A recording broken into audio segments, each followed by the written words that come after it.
प्यारे बच्चों, जय हिंद। बच्चों, मैं प्रवेश गिरी फ्री एजुकेशन एट होम में एक बार फिर आप लोगों का स्वागत करता हूं। प्यारे बच्चों, हमने आप लोगों के लिए एक नई वीडियो सीरीज शुरू की है जिसमें आप लोगों को मिलेगी सामान्य हिंदी व्याकरण की सभी वीडियो टॉपिक बाय टॉपिक बिल्कुल फ्री। ठीक है बच्चों, और इसी क्रम में जो आज हमारा टॉपिक है वो है हमारा सर्वनाम। ठीक है जी। इससे पहले हमने आप लोगों को जो हमारी पहली वीडियो थी आप लोगों को संज्ञा एवं उसके प्रकार कराए हैं।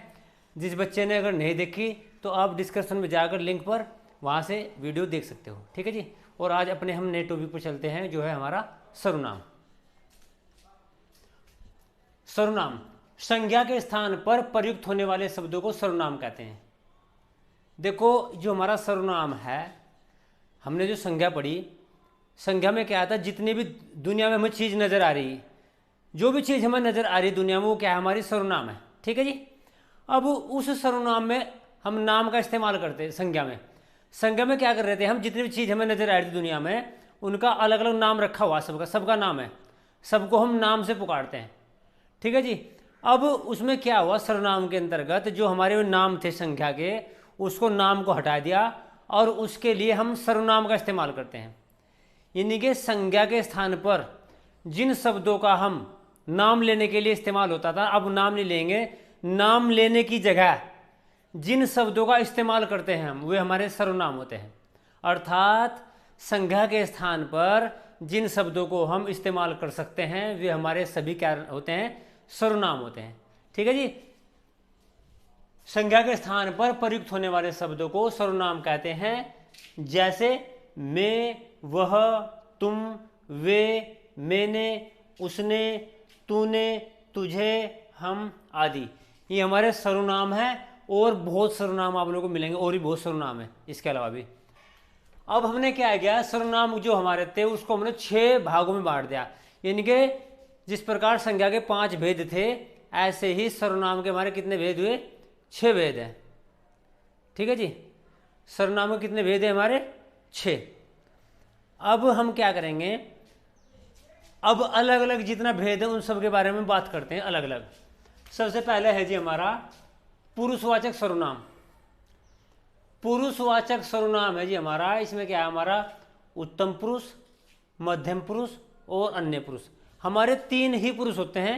एक उत्तम पुरुष जो बोलता है, एक मध्यम पुरुष जो सुनता है, एक अन्य पुरुष यानी कि तीसरा जो मौजूद वहाँ समय पर मौजूद नहीं होता, जिसके बारे में बात हो रही पर वो वहाँ मौजूद नहीं है, उसको बोलते हैं अन्य पुरुष। ठीक है। तो सबसे पहला है जी हमारा पुरुषवाचक सर्वनाम के अंतर्गत उत्तम पुरुषवाचक सर्वनाम। उत्तम पुरुषवाचक सर्वनाम। उत्तम पुरुषवाचक सर्वनाम क्या है, वक्ता अर्थात बोलने वाला। जो हमारा वक्ता है, जो बोलने वाला है, व्यक्ति अपने लिए जिन सर्वनाम शब्दों का प्रयोग करता है, वक्ता बोलने वाला व्यक्ति अपने लिए जिन सर्वनाम शब्दों का प्रयोग करता है वे क्या बोल लेते हैं हमारे, वे उत्तम पुरुषवाचक सर्वनाम होते हैं। उत्तम पुरुषवाचक सर्वनाम होते हैं। जैसे कौन कौन से हैं, मैं, अगर मैं बोल रहा हूँ यहाँ खड़ा होकर तो अपने लिए मैं कैसे कैसे शब्दों का यूज करूँगा, मैं का करूँगा। मैं ये कर रहा हूँ, मैं वो कर रहा हूँ, फिर मैंने ये कर दिया है, मैंने वहाँ ये चीज़ देखी है, मैंने ये खाया है, हम दिल्ली जा रहे थे, हम वहाँ पढ़ रहे थे, हम वहाँ खेल रहे थे। तो जो बोलने वाला वक्ता है वो अपने लिए इन शब्दों का इस्तेमाल करता है, मैं, मैंने, हम, वो, हमारा आदि। ठीक है जी। तो ये हो गया हमारा पहले वाला। ठीक है, पहले वाला यानी कि उत्तम पुरुषवाचक सर्वनाम। अब बात करेंगे हम मध्यम पुरुषवाचक सर्वनाम। मध्यम पुरुषवाचक सर्वनाम, देखो यहाँ से भी क्वेश्चन आप लोगों का 100% आता है। ठीक है, इसलिए आप लोग ध्यान से देखते रहिए, पढ़ते रहिए और सीखते रहिए। अब हम क्या करेंगे, मध्यम पुरुषवाचक सर्वनाम। श्रोता, श्रोता बोलते हैं सुनने वाला। भाई मैं बोल रहा हूँ, आप लोग सुन रहे हैं, तो आप क्या होगे, श्रोता होगे। सुनने वाले के लिए जिन सर्वनाम शब्दों का प्रयोग किया जाता है, आपके लिए जो सुन रहे हैं जिन सर्वनाम शब्दों का प्रयोग किया जाता है वे मध्यम पुरुष सर्वनाम कहलाते हैं। और कैसे कैसे हैं, जैसे कि तुम क्या कर रहे हो, तुम कहाँ हो, तुम खेल रहे हो, तुम पढ़ रहे हो, तो तुझे ये करना चाहिए, तुझे अब पढ़ना चाहिए, तुझे खाना खाना चाहिए।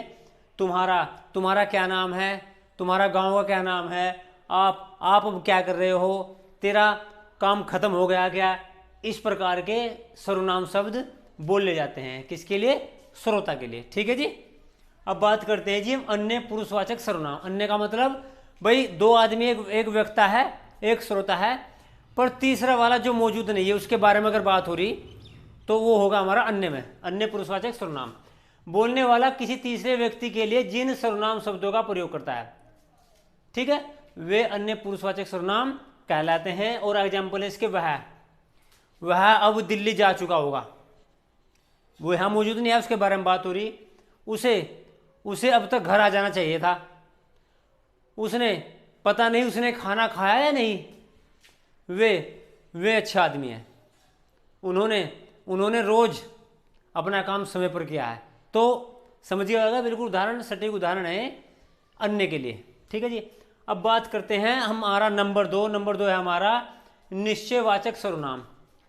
निश्चयवाचक सर्वनाम, नाम से ही पता चल रहा, जिन सर्वनामों से किसी निश्चित व्यक्ति या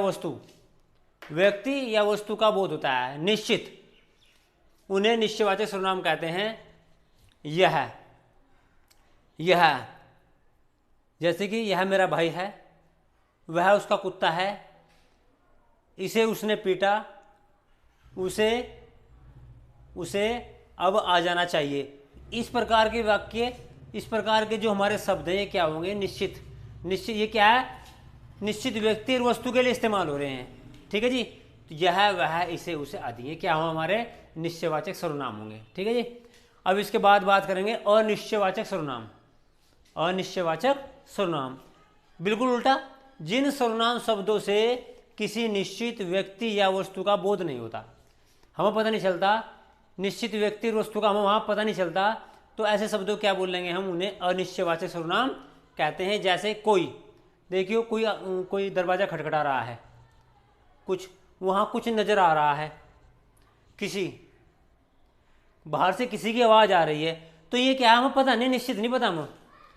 तो इस प्रकार के जो शब्द होंगे, जो सर्वनाम के जो शब्द होंगे, वे होंगे हमारे अनिश्चयवाचक सर्वनाम, ठीक है जी। अगला है जी हमारा नंबर 4 प्रश्नवाचक सर्वनाम। प्रश्नवाचक का मतलब सबसे पहला कि जिसमें प्रश्न की बात हो रही हो, जिसमें प्रश्न पूछा जा रहा हो, ठीक है जी। जिन सर्वनाम शब्दों का प्रयोग प्रश्न पूछने में किया जाता है उन्हें प्रश्नवाचक सर्वनाम कहते हैं। जैसे क्या तुमने चाय पी ली, तुम्हें किसने भेजा, तुम कौन हो, आदि शब्द क्या होंगे, हमारे प्रश्नवाचक सर्वनाम के अंतर्गत आते हैं जी। अगला जी नंबर 5 है हमारा संबंधवाचक सर्वनाम। संबंध का मतलब रिलेशन के बारे में बात हो रही, जुड़े हुए आपस में, जो सर्वनाम के जो शब्द हैं आपस में कहीं ना कहीं जुड़े हुए हैं। जिन सर्वनाम शब्दों का संबंध दूसरे सर्वनाम शब्दों से प्रकट होता है, जिन सर्वनाम शब्दों का जो सर्वनाम शब्द है किसी दूसरे से संबंध लग रहा है कि भाई इसका संबंध जुड़े हुए है उससे, तो उन्हें संबंधवाचक सर्वनाम कहते हैं। जैसे जिसकी, उसकी, भाई आप लोगों ने पढ़ा होगा, जिसकी लाठी उसकी भैंस, तो आपस में जुड़े हुए दोनों सर्वनाम शब्द हैं। जो करेगा वो भरेगा, जैसी वैसी, जैसी करनी वैसी बढ़नी आदि, ये हमारे क्या है, संबंधवाचक सर्वनाम। अगला जी हमारा 6 निजवाचक सर्वनाम। निज का मतलब निज, खुद, निज का मतलब निजता, खुद की बात हो रही है।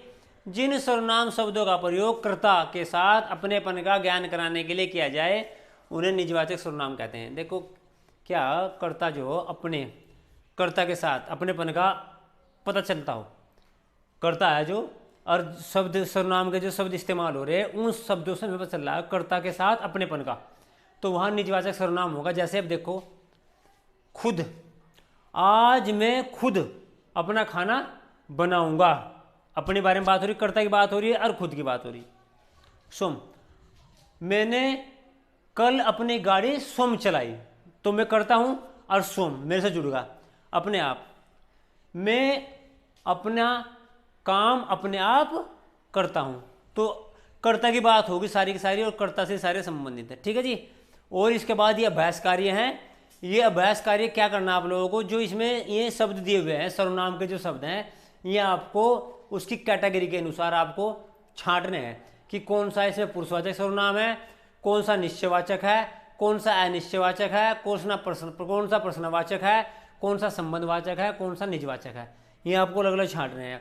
ये छांटने का उद्देश्य यह है कि जिससे आप लोगों का क्लियर हो जाए, आप निर्णय ले सके कि भाई ये सर्वनाम ये है। ठीक है जी, फिर आप भूलने की नहीं। ठीक है, और ठीक है, आज की वीडियो में इतना ही, और मिलते हैं अगली वीडियो में। ठीक है, धन्यवाद बच्चों।